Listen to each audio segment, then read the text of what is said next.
Akkam jirtu kabajamtoota hordoftoota maatii yeroo tuub. Kun qophii keenya yeroo tuubidha. Qophii keenya darban irraa bashannanaa barachaa bu'aaraa akkasumas turtan shakkii tokko hin qabnu. Maarree yeroo tuub like, share, subscribe gochuudhaan nu hordofaa isinii jenna. Har'a immoo keessummaa tokko qabannee isiniif dhiyaaneerra. Keessummaan keenya kun eenyudha kan jedhu hanga dhuma qophii keenyaatti wajjin turaa. Yeroo tuub wajjin yeroo gaarii.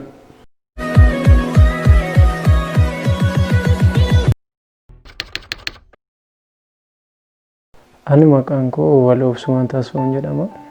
Kan hin dhufe asuma Amboo Duwwaa lama keessa. Walaloo kan hin jalqabe sadarkaa gadiitti sadarkaa elementariitti kan hin jalqabe. Sadarkaa mana barnootaa kana keessa immoo haala hiriira sadarkaa barataan itti hiriira fuuldura dhaabbatutti guyyaa diraamaan qophiin garaagaraa jiru irratti barreessee achirratti dhiyeessuudhaan kaasaniidha. Walaloon anaaf akka ilaalutti ogbarruudha. Gosa ogbarruu keessaa isa tokkodha. Adeemsa namni tokko miira isaa ittiin baasee miira gammachuus yoo ta'e yookiis immoo gadda yookiis immoo yaada isaa tokko ittiin ibsachuu danda'u bifa walalootiin haala salphaatiin ibsachuu danda'a.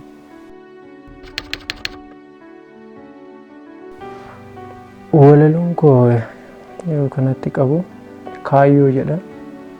Namni kaayyoo qabu tokko maal gochuu akka danda'u yookiis miira isaa akkamittiin ibsachuu akka danda'u. Araddaan baraan gawwi taa'ee sanyii qucuucessaa faannoo bitaa ce'etu warqee summuggaan harcaasa. Barri baddummaan dhaanamee bara dhooftuun kan ankaaksee supheensaa karraa'ee urjiin galmaas hin cillimmaa'e. Lafa bultiif galmaa irraa dhiichisu lafa qalmaa sareef rummichaan malee eenyuun waamamee eenyuun irraa afamaa. Galma qaari'a jirtuuf faanni yoo asii bitintiru baala waraanti sodaaf kan galma afu hin jiru. Miilatee kulkulee mala bishaan waada ilmi kaayyoof karaa bule galma malee yoom citaa yaada. Abjuusaa hin hanqaacessu dhuka of hin rom'isiisu kaayyoosaas hin bitaachessu bakakkaanoo isa hin hanqisu. Kuula bullukoof fo'amu caalaa kuula kaayyootu nama joorsa. Kaayyoon miti mul'attuu alaalaa kan isa beekutu madaa ittiin of qoorsa. Ani walaloo yeroo barreessu haalaan hin daanga'u yookiis haala tokko irratti hin murteessu. Tokko jiruu uummata kanaa nan laala. Jiruu koommoo uummata kana keessatti nan laala. Dugdeebii seenaa uummanni kun yookiis immoo adeemsa namni tokko keessa jiraatu nan laala. Isa kanarra dhaabbadhee nan yaada. Maaliif walaloon ani barreessu irra caala ciigoo yoon barreesse natti tola. Ciigoo kana keessatti immoo dubbiin ciigoon lafa gaddaattis lafa gammachuuttis yookiis lafa kolfaattis lafa miiraattis akka garaa kee itti gammaduu dandeessa. Ergaa kee ittiin dabarfachuu dandeessa. Kanaaf ani walaloo yeroo gaafan taa'ee jiru isa kaleessa seenaa tokko wanta tokko namarraa qoradhe bifa walalootti toon jijjiiru akkam ta'a laata wanta jedhuun dhoksaa achi keessa jiru wixineesse bifa walalootti jijjiiree barreessa.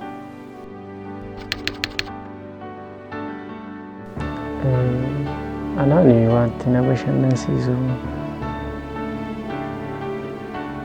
yeroo kootti fayyadamu. Yeroo kootti fayyadamu baay'ee na bashannansiisa. Kitaaba dubbisuu yeroo qabu keessatti kitaaba tokko yoon dubbise na bashannansiisa. Sammuu koo inni itti yaadu kootti dabala waan ta'eef. Mata dureen isaa walaloo yeroo jedhudha. Isa kanarratti immoo yeroon immoo dhala namaatiif gatii akkamii akka qabudha. Gatii sana immoo namni beekee yeroo kana faana ittiin imalee jiraatamu akkamii laata akkamittiin dubbachuu danda'a waan jedhutti.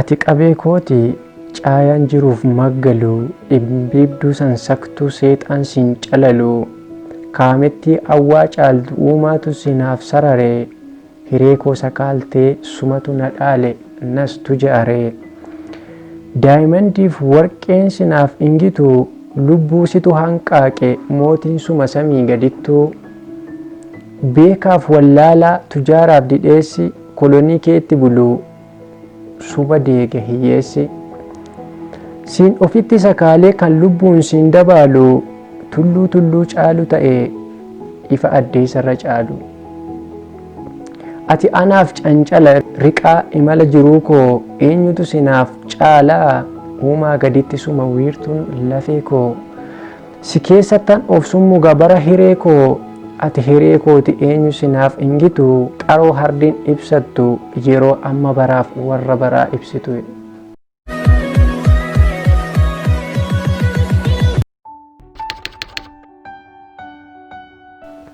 Ani namoota dinqisiifadhu keessaa Dr. Zalaalama Abarraan dinqisiifadha. Hojiin aartii keessatti inni qabu dhoksaa uummata tokko bifa seenaa uummata tokko bifa walalootti jijjiiree haasaa. Inni kun immoo seenaa bifa walalootiin dubbachuun immoo onnattummaa tokko si keessa kaa'a.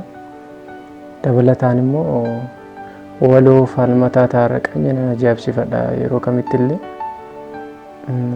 Ergaa gurguddoo of keessaa qaba walaloon inni hojjetu. Dhaamsillee inni gama walalootiin dhaamu ergaa akka gaarii qaba.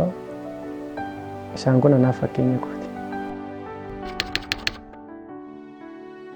Ani gaafa jalqabaa walaloo bifa akkasiitiin hojjedhaa osoo hin taane bifa kitaabaatiin hojjechuudha. Miiratee akka fedhiitti keessa kiyya kan bule. Har'allee wanti nan irra jiru barreessaman jira kitaaba jechuudha. Kitaaba walaloo tokko barreessaman jira.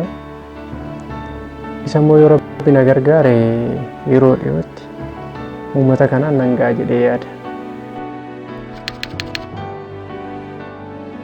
Ani namni gara fuula duraatti ta'uu barbaadu namoota addunyaa kanarraa dinqisiifatamoo ta'anii hojiin isaaniis dhaloonni har'aa dinqisiifatu faana isaanii dha'uu nan barbaada. Garuu akkuma koo ta'uu hin barbaada.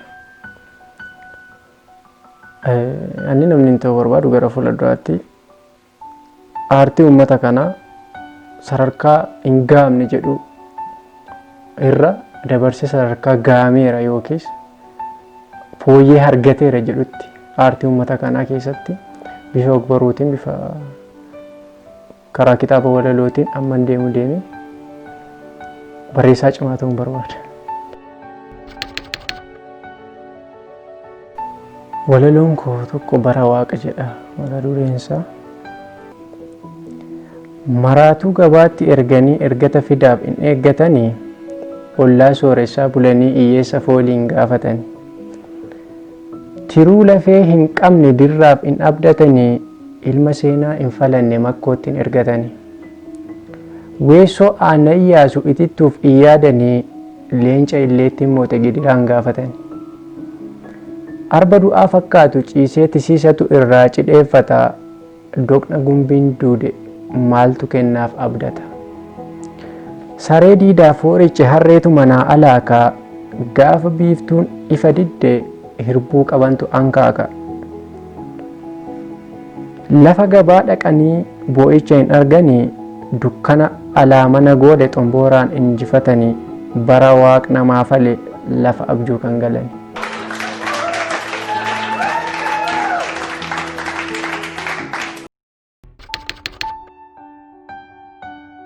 Namootaaf dhaamsi ani qabu